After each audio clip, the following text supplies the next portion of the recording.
All right, and welcome to Mazecast episode 4. Celebrated a striking coincidence on the 4th of July, and we're going to be celebrating our freedom from not knowing the solution to room 8. Uh, And I am going to sing a bit because Greg is not here.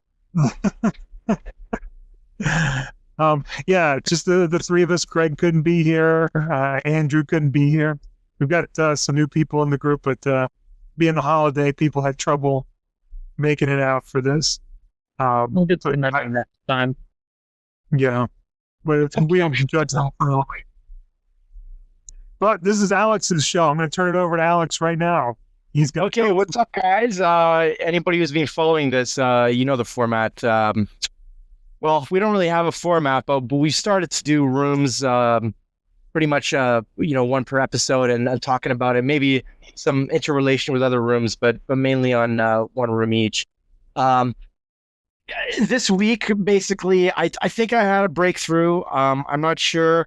I'm kind of afraid that Vince is going to tear it apart, but at the same time, I think it's pretty appealing. I think Ben helped me a little bit with there. He gave me one of the clues there that I didn't even think about, which was quite interesting. Although it could be torn apart as well if the whole thing unravels like a house of cards or what have you. So let me just pass it over back to Vincent. Let him say a few words while I open this file, and then I'll be with you in a sec. Oh, I just need to talk to Phil sometime. Well, Let's back up for a minute. What is maze? Okay, well, the document's loaded, so I can start now if you want. Okay, so room 8. Room 8 is this weird room because on White Raven's site, it's classified as a 0 salvo meter stars or whatever. As we've talked about before, we sort of takes this with a pinch of salt because we've all discovered some things that he hadn't, and maybe vice versa. And it's a little bit of a controversial topic, but in any case, we did all meet each other. Well, I met these guys through Raven, so we can't discount him that much. And he has claimed to have solved the maze. So here it goes.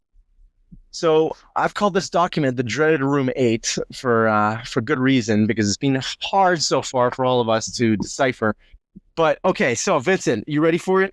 yes. All right. So the theme that I think has been happening here is that of a bowling theme. So it's probably no surprise to you that I've gone down this path, but maybe it will be in some of the things that I say. So I'm just I'll read some of the points here, and you can rebuttal them if you want. But let me just get through them for a sec. So when you look at the rooms, is that even okay, so if you look at this room, I'm just going to start off by saying, if you look at this room straight, if you turn the book so that you can see everything straight, there's really only 2 items that point towards the left, or sorry, that point towards the right, or door 12. It could be argued that the table is leaning towards the right as well, but in actuality, the face of the table is pointing towards the left, and even though it's sort of on an angle a bit, that's because of the how the table is constructed. So Agreed. I think it's a red herring. Which what's that? I said agreed. The table clearly fell over to the left, so I'm with you there. All right, so So the 2 facing towards the right. yeah. Okay, so I'm going to get started with the text here. So this is the point of contention, but let me get through it first. Someone knocked a bowl off the table. The crash echoed from the ceiling and whispered away down the corridors. So somehow I've related this to somebody doing a strike in bowling. A strike is represented by an X on the score sheet. Okay, continuing. I broke another on purpose. So this could be interpreted in 2 ways. Either you could say the guide did another strike, which would be another X, but the way that I'm seeing it is that he broke up a strike, which would be a spare. So for those of you who don't know about bowling, if you want to get if you want to knock all of the pins off the alley, I don't know what it's really called, but if you want to knock them all in an alley in two, if you don't get them in one, then it's called a split, and the actual score is called a spare. So a spare is denoted by a line through the score sheet. All right, so continuing. At this point, I just want to remind you, now we have an X and a slash. Make sure you take that with you, I said. You can never tell when you might need it. Take what? They wanted to know. Isn't it obvious? So what I'm thinking is, and this relates to the fact that there's two umbrellas. Okay, you can say one of them is a parasol. You could say that. But there are two of them in the room. So what I'm thinking is that this is a second spare. Take a spare umbrella with you. And I was talking to Vince about this earlier on today in terms of interconnectivity with other rooms, and specifically bumbershoots. Now, in the maze, it's being talked about almost continually that to either take a bumbershoot or, reminding you of taking it, or, something along those lines. In room 10, one of the visitors actually picks up the bumbershoot. In room, I believe it's 23, room 23, they talk about how they could have used a bumbershoot. So, it's a reoccurring theme in the maze of taking or wanting to acquire a bumbershoot. So anyway, I'm sort of digressing there, but you see my point, which is a strike and two spares. You see where I'm going with this, right? Right, which is X, and two spares, which could be in Roman numerals 1. So that would equal 12. So bear with me here. There's a couple of supporting evidences that I have here that, they might be supportive of some other solution that, I say I'm completely wrong. They might even be solutions to something else. But here we go. So signs. So sign, we could rearrange these letters. If we add them to the bowling pin and the bowl, we could get bowling pins, right? Because you get bowling, the bowl, plus ing, and pin, plus the s, which would fit into my sort of theory here about doing a real strike in bowling, actually hitting all the pins off the corridor, whatever the fuck it's called. What else do I have here? So the hunchback is taking the umbrella, which is pointing to room 12.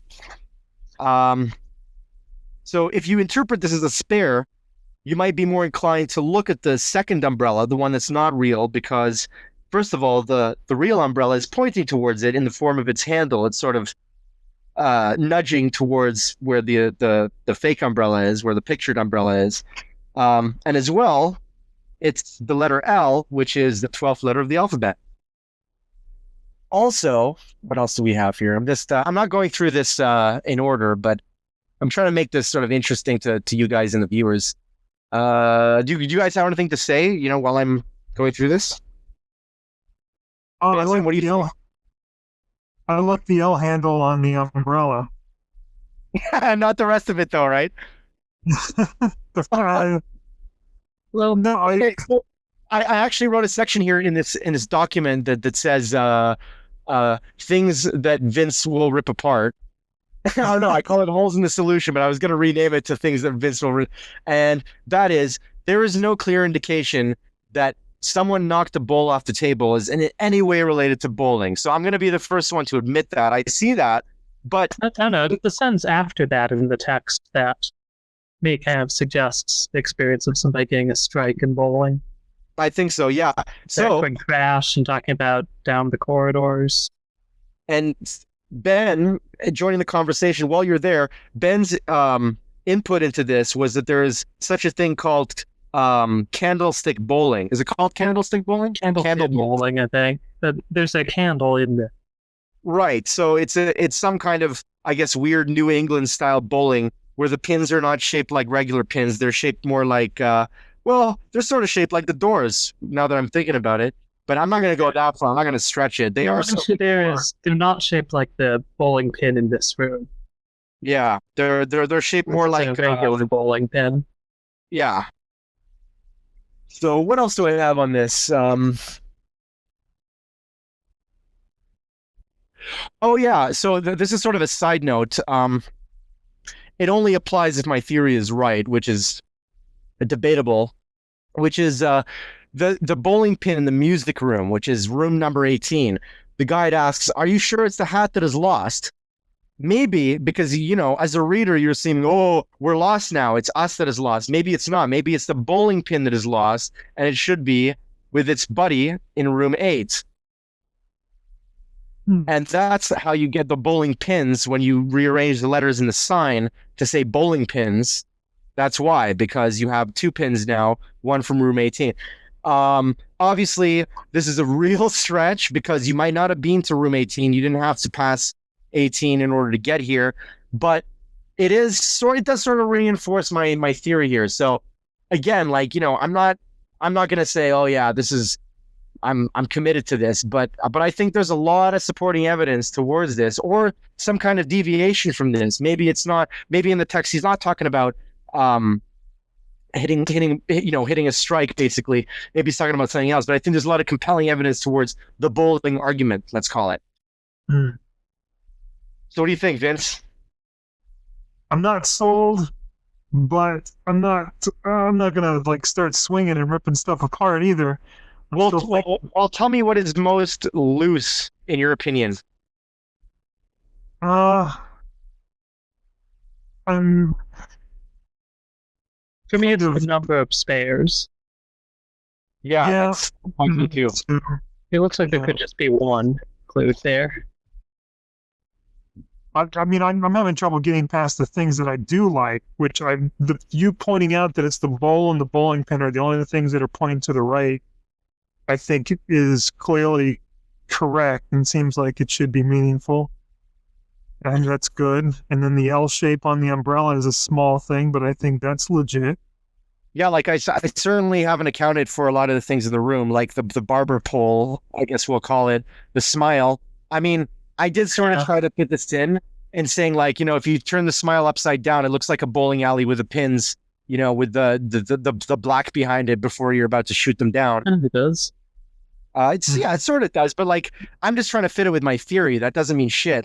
They could, the smile could be unrelated to this room completely. It could be, I tried to hide my smile in 33. Who knows, right? It's really about trying to, I'm with Vince on this one. It's really about trying to get a full solution that includes, for the most part, most of the stuff in the room. Me personally, I was most intrigued by Vince's thought on the light switch, like the word switch. Maybe something is being switched, maybe a word, maybe an object, something like that.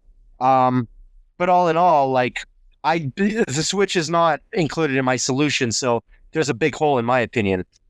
Well, here's a thought about the switch. There's that sign with the letter S on it, which I don't think has been accounted for yet. Maybe it was supposed away from switch, you get witch. Yeah, that's true. Yeah. Oh yeah. There was one thing I Which way should they go? Yeah. So Vince, I had another sort of solution. This is kind of silly, but I'll say it anyway because I don't know. I think it's kind of fun, and the viewers might like this one. So on the whole switch thing, I've been sort of into anagrams. I was talking about this last podcast about how I started using the anagram machine on the internet to try and mess with the maze.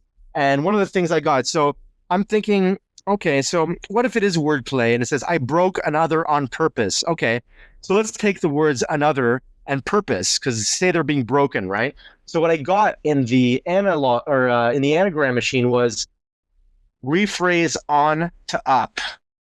Ooh, right? So if you look at the text and we're saying, okay, they can vote amongst themselves. They went on to. So there's on is the word on appears a few times in here. But if we rephrase that to up, taking a vote amongst themselves, they went up to. And of course, 12 is the uppermost door that's available. So ooh. What was that an anagram of? That was an anagram of another and purpose. Because I broke not another on purpose. Yeah. Another purpose. I think it's bullshit. I don't think it's real, but I think it's funny that I came up with that, and it just goes to show you that you can come up with bunk solutions and try to and make them fit as much as you can. You could, if you're convincing enough, or if you're a public defender and you have you know how to argue, then God be with you and all that.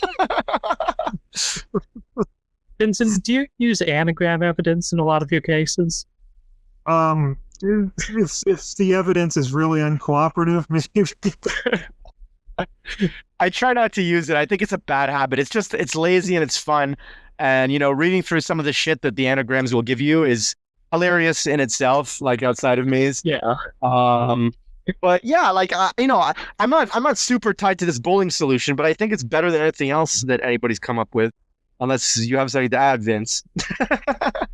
Okay. Something bowling related here. All right, you so have an alternate explanation for this room, right? Well, Yeah. Vince tried to put me into his thing, which was reassembly. So why don't you tell us about that? Okay. Well, let me start by establishing what we didn't do this time was sort of give a rundown on things we'd noticed in the room before that other people had talked about. We hadn't really solved anything here, but I think we should note up front some things like there are a lot of bees in the room. You've got the barber pole, the bowl, the bowling pin, the bumbershoot, and the bulb, as mentioned in the text.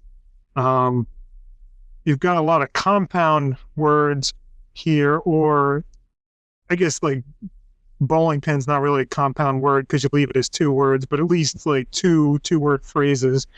We've got the E on the table, the S on the wall, which is part of the riddle of the path, presumably.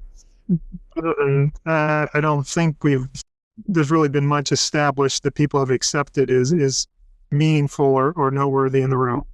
Let me start, and this doesn't really connect with the rest of my proposed solution in any way, but with that phrase single bulb, with the way the room is full of bees in room 8, I think that that sort of puts me on guard to think about alphanumeric coding, although really we do that all the time anyway. But the phrase single bulb I had thought of as being a 1-2, single 1, and then bulb being a 2 in the room because of the bee. My bigger solution, and here I've got a little visual aid I'm going to put up on the screen and maybe leave up there too long. Let me see here. I got to screen share this. And then, is this working? Are you seeing now a 1 and a 2? And Yes. Yeah, it's showing up. this is what I meant. Give Bye. yourself some focus so that viewers will get that period. Oh, good point. Now let me go back there and, okay, so it should stick with it now. Okay. So this is what I meant by reassembling. What I'm seeing is going on here is I'm seeing the various things in the rooms as being different parts of these numbers. And I think that's why so much of the focus in the room is on poles and then the bowl. You can see where my mouse is moving there? Yeah. Yeah, and also I associated the vaulted ceiling they describe with this curve shape, and the bowl, and this part I took it off of this 2 that I printed in here. If you look at the 2 that's actually in the room on the signs, it's a little more just like a slant. Yeah, it doesn't have quite as much that curve to it. Although I guess maybe I was just too lazy to find a font that really matched. But I think this piece right here of a 2 matches sort of in theory maybe the tilt of the room. But what it matches more closely is the lines that are sloping down on the barber pole. Let's say if you took a bowl or a vault shape and matched it up with that, and then the last part remaining is just wherever you get a vertical line. And then the ones, I don't know whether the 1 really needs pieces, but I did it just to point out that there is at least one place in the room where you've got this shape here. Um, On the Bumbershoot's handle. no, actually on the side, because although the sign you imagine being typical arrow shape, the bottom is actually cut off by the bottom of the picture. So you actually I'd say. one end pointing out there. Now it's facing the wrong direction though, so you'd have to flip it vertically for that to work. Now, it ties in some of the more noteworthy aspects of the room, but I don't know how legit it is just to take things and put them together. I mean, the thing is, between these two shapes, you've got a curve and then a slant and then a straight line, which means that in pretty much any room you could Yeah, it was a pretty common. and put them together. Although the thing is, the room seems to be pretty heavily including the word poll in that we've got the barber pole, we've got that last line where it says they take a vote among themselves, which I assume is meant to That's a small clue, yeah. and then potentially even the word vaulted chamber is to bring them to mind the idea of a poll. And polls, I think, would be pretty easily associated with the number 1, which gets you down to 31 and 12 here. You've got the notable features of the room being the vaulted ceiling, which is drawn attention to in the text. The fact that it's not slant, which I'm associating with that middle slant part of the two. And, the bowl that's mentioned there. Now, I don't know really what the bottom of the two should be then. I mean, there are things in the room that you could say it's going to be because they're straight, but I don't know. But what about the hunchback? Oh, the hunchback, yeah. Now, the hunchback also... Stethoscope. Yeah. Well, the stethoscope... my proposed explanation for the stethoscope kind of goes in a different direction, so I don't know. I've got other things to point out that aren't quite unified in a solution here. Well, but the hunchback, I think if you look at the shape of his back, it's very much like the two on the top of the twos on the signs there. Like the I don't know, man. Oh, yeah, it's protuberance. Yeah. Well, I mean, it's a protuberance, but it doesn't just curve. It's then his body comes down at that angle. Though once again, you're missing the bottom floor piece on that. And I kind of think the same thing about the parasol, although it's not really a good shape, but it's just kind of the idea of this way. I'm going to take this off screen share now. That's what I've been. Yeah. But it's just kind of the idea of a covering. Welcome back. Yeah. Well, yeah. I was trying to just motion like this for the parasol, just the idea of a covering, or potentially the handle of it is a 1 to go with the 2. But obviously, there's still parts missing with that. I think seeing the sign as the tip of a 1, I feel pretty good about, because it sort of explains why there's just a generic sign there that seemed to be deliberately meaning nothing. Also, I think the reason why the I then is lowercase instead of being uppercase is so that the I is not in itself an additional 1. Because if it were uppercase, even if it were like an uppercase with the crossbars, it would still serve as like a Roman numeral 1. So by making it... Well, initially I thought that he put the 1 like that, or sorry, the I like that, is so that maybe you're supposed to, it prompts you to look at the thing upside down and maybe use other ends. That G sort of looks like a 9, I thought at first, just because of the way it curls back, like the ascender. But again, like there's something fishy about that I, and I can't account for it. It doesn't really fit into my. I've just thought of something about the I. Yeah, occasionally in this book, we see some hats that look like they have kind of a traditional Turkish design to them. In Turkish, there are two letters I, dotted and dotless. We've been assuming that this is a lowercase I. If it's the Turkish dotted I, this would be the capital. Yeah, but do you think that would Manson trust the viewers to know this? I don't know. I seriously just thought this right now. No, it's a good point. I'm not sure. I didn't know that, so I don't think it might not be something that. Yeah, it's not common knowledge. Common knowledge, no. But I mean, neither is that picture of Orson. Can he have thoughts? Is it okay if he has thoughts? No, he's not allowed. Okay. It's similarly known to recognizing that picture on page 16 is Orson from that story of Orson and whoever. Valentine. Yeah. I'm not suggesting that you can actually take the objects and assemble them and they're going to look like two good 12s or anything. But I think that just the room in general is suggestive of the bowl shape, the slant, and then the straight lines from the poles. That's where I was going with that. Now, I've got some other stuff I don't know what to do with.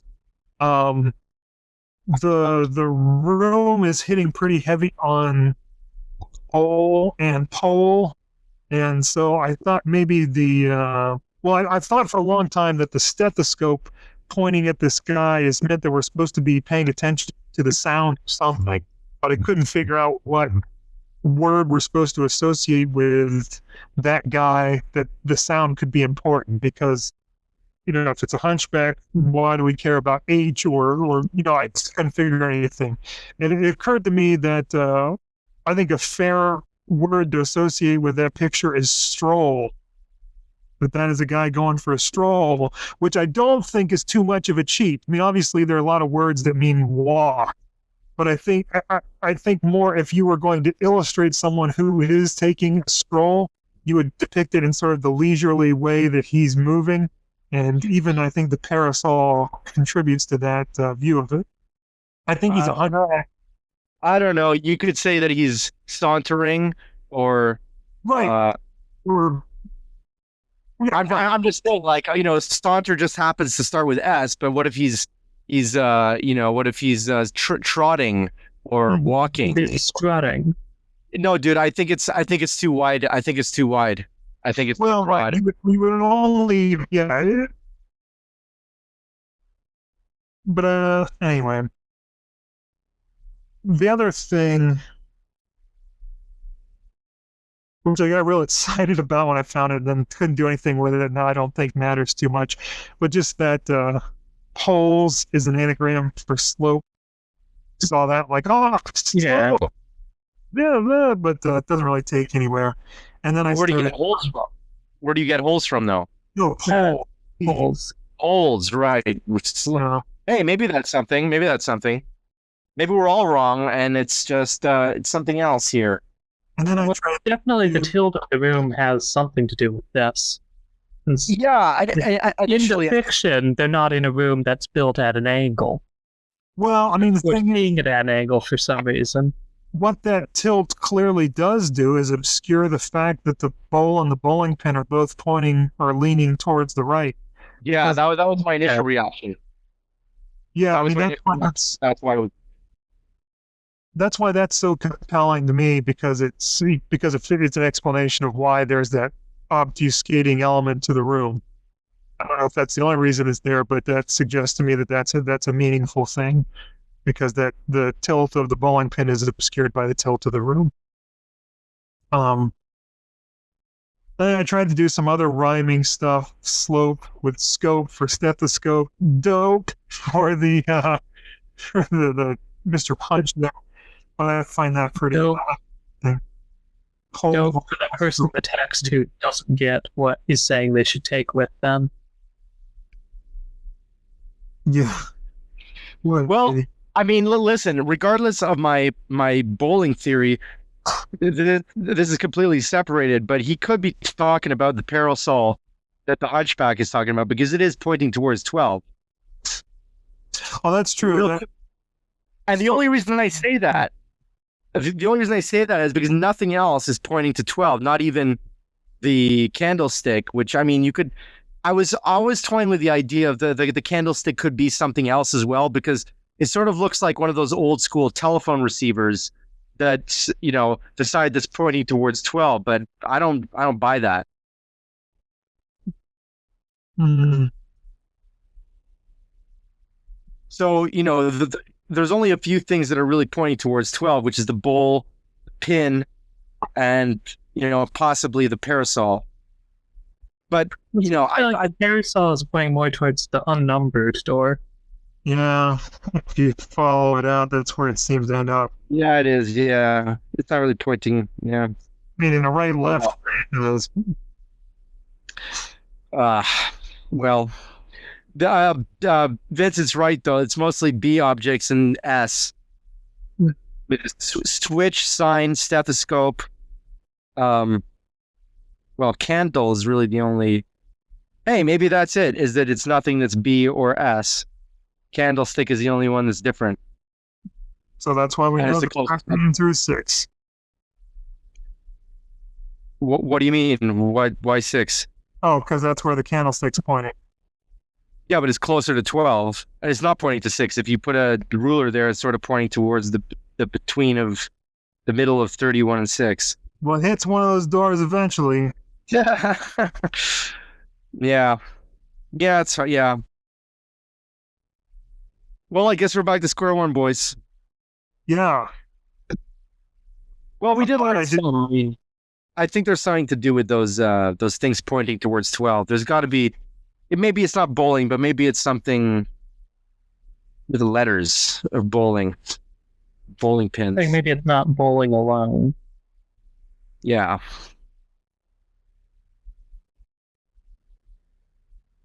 Well, back to the alphanumeric thing that Vince was talking about before.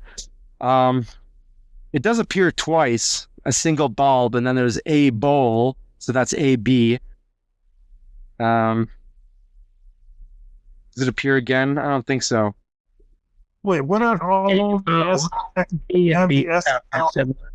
Wait, yeah. Wait. So we've got a smile, S, sign, a stethoscope, and if you buy my bullshit, you've got a stroll.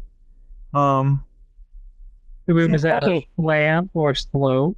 Yeah. So maybe it's one of those cases where it's the two competing things, like in the room with the rope ladder. I forget which room it is, but where it's like you're split between the two decisions, and you have to basically make one of them between S and B.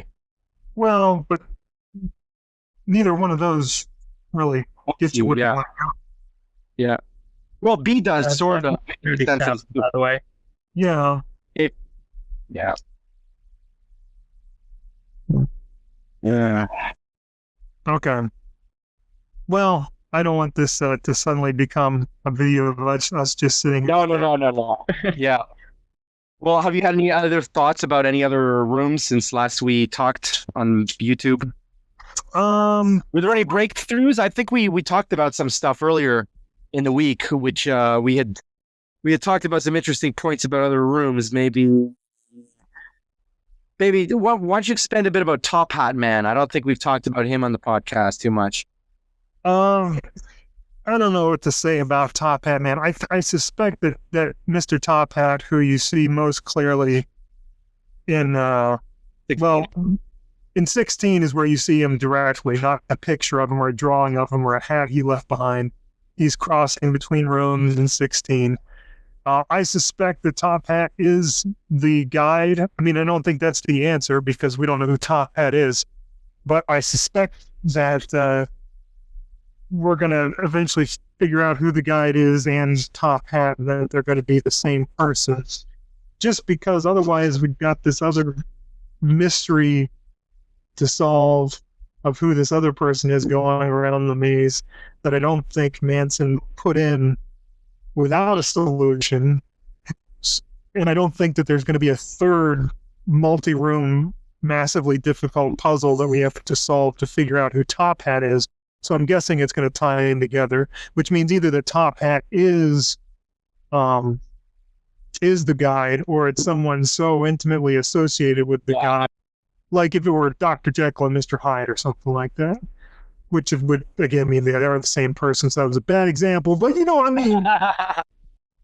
No, I get what you mean. It could be like King Minos and the Minotaur, or Daedalus and Icarus, or like something like that. Well, yeah, in the original Dr. Jekyll and Mr. Hyde story, they were separate people who never met each other.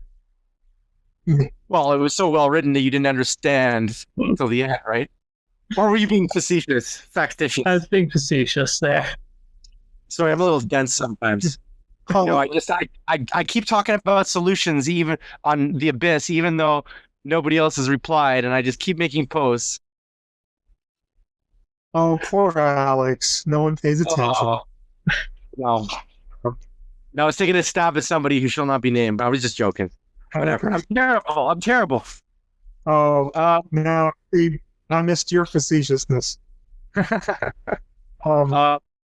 No, we did mention something about another age. Well, 22, I guess, was 22? Yeah, we did a lot of talking about 22. Right. Oh, yes. Okay, so I had this controversial. Well, I don't know if it was that controversial. Most of you were on board of it, except Gentile. Well, Gentile didn't even think that the fucking tail was a tail, so what's to be said about that? Anyway, so I'll just be real brief about this. So the first sign is a scale. The second sign is a tail. The third one is a herring. Some people have interpreted this as a red herring, but I'm interpreting it as a ring in the shape of an O. And H+2, H2O. I think the reason Manson didn't put water is because water doesn't include snow. What is water and snow? It's precipitation, right? That's why he painted it downwards, because downwards H2O must be precipitation. So anyway, that's a P. So what you get is stop, which would echo the stop sign on the floor, which would echo the whole thing of the trap, which is you got to fucking stop and start again because you're basically not going to get out of here. And that was it. That's all I have to say about 22. Gentile didn't like it because I'm with you as far as the S and the T.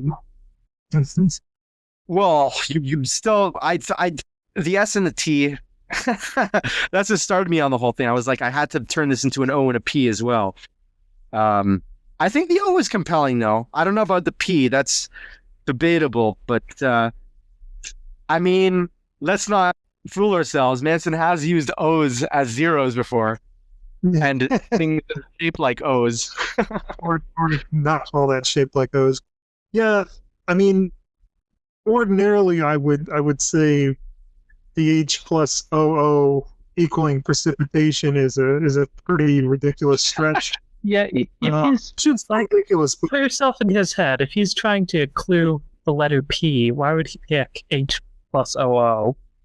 Well, here's the thing. No. Here's what you got to understand about it is I don't think the proper way to understand this solution is that this is what that stuff means instead of cluing the herring. If this stuff is real, what it is cluing herring. It's by cluing her ring in the woman's jewelry, and by having the fish aspects, the scale and the tail and the water, and then at the same time, trying to have each one of those clue to the letters S, T, O, and P. Yeah, I find it so, I don't know, maybe I'm just not a master puzzle maker, but I think it would be extremely difficult to get both those things into one puzzle. You know what I mean? Or maybe I'm wrong. Maybe it's easier for some people than others, but I think that, based on how our struggle, I think we're pretty much like on the same level in terms of, you know what I mean? Like it's really difficult to sort of do two metas on top of each other. Very difficult to do that. I don't think it's too difficult. In fact, I was thinking about that. I was mowing the lawn today, and in my head, I started making up like I picked a word sort of at random, and then said, okay, you're going to make two sets of clues to go with, or you're going to make one clue that goes with each letter that is supposed to clue both that letter and is supposed to clue to a bird. I picked bird just because I saw a bird out in the yard. And I don't want to go through everything that I did. And it wasn't as good as what Manson did here, but I was doing it off the top of my head in like 5 minutes. And it wasn't that difficult. And I could, if Manson put it in his head to do it, I don't think he would have found it that difficult to do. I mean, essentially, all you say is, okay, S. I want to have something that starts with S, and I want it to relate to fish. And then you go to T, and you say, okay, T, I want something that's going to relate to fish, and it starts with a T. Yeah. I mean, if you have the parameters in your head, I guess it's easy. I guess what I was going to say is maybe it's a progression of difficulty. It's easy to come up with S and T, but it's not so easy to come up with the other solutions or what they mean, rather. You can come up with herring and be like, oh, this is a red herring. I'm going to stop here. Or you might say, oh, well, wait a second. This might mean something else. This might be a pattern here. And, you know, I've always said this. Raven did spend a lot of time writing the section about what types of tricks Manson uses, and one of them was the whole pattern thing and escalation of difficulty in certain cases. Like, you know, you're going to be challenged with something, and then the next time you're challenged with it, it's going to be extreme. It's going to be harder. Like even between room 1 and 26, you know, the difficulty level is phenomenally different between the first and second. You know, when I was a kid, I did that shit, you know? Mm-hmm. The other thing about room 22, and I think this is hopefully less controversial, is just that I think that the octagon on the ground is supposed to be a stop sign in conjunction with the stuff in the text about how one can spend quite some time here. And then there's the devil pitchfork on there, which I think it's cluing red to go along with herring. So I think whether the stop is in the letters on the signs as well, I think we've got the stop sign and the devil's thing and herring. So at least we've got red herring in this room now, which before we had herring, and we knew that red should be there somewhere to go along with it, but we hadn't put it together. Yeah, we had some kind of suggested things that weren't really coming together fully, like the idea that the curtains might be red, to have theatrical, or that the light might be red. I think it also might be a clue, you know, because 26 is the second room. Maybe it's a clue too to re-examine the beginning. Maybe. In any case, I think whether you buy STOP or not, I mean, if you don't think it's there, I think the room's still done. You know what I mean? Like, I think we got it. Right. There, then we got it, and it's really cool that we've got this second set of clues there. But yeah, I think 22 probably should be done. I mean, there's always little stuff to dig up. There are always little references and things that go along with the solution, but I think we've got the stuff there. Yeah. Yeah, I think I can't hide my disappointment here that I feel less confident in the solution. I wasn't that confident in I tried. Look, I was better than Greg's solution last week with his like text only soliloquy, you know what I mean? Like and I mean, if it's not that, I don't know, I see something in the whole bowling element, but you know, again, I could be totally wrong, and I probably am. I kind of like your single bulbs thing with the AB. Yeah, letters. I definitely think there's wordplay in here. There's got to be. It's got to be one of the primary on this thing. Yeah, but I want to crack room 8, guys. We can't be done with this. We got to maybe spend another week on it, or no. On room 8. Well, not a podcast, but we can still talk about it. Yeah. Well, there'll be off limit in our discussions. Right. Good point. We gotta pick another room to do here. Ben,